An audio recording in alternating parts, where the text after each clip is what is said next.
If you're planning to go to Boracay but your budget is quite limited, I prepared some of the things you need to know before you go. This is LexGo. Prices in the island are more affordable during its low season from June to October. Two airports serve travelers to Boracay Island.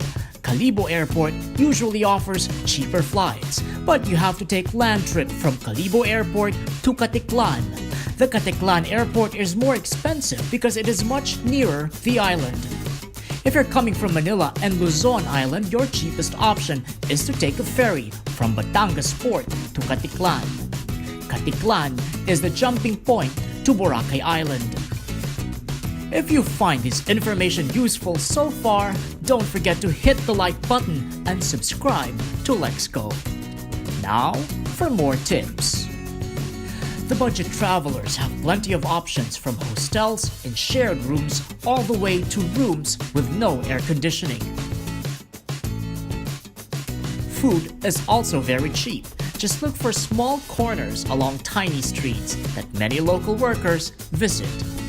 The food place Di Talipapa is known for affordable and fresh seafood servings to be prepared at your own request. Tricycle is the common means of transportation in the island. Most of them will charge you 100 pesos to get from one point to the other, which they refer to as the special trip arrangement. However, you can always choose a shared ride for at least 20 pesos.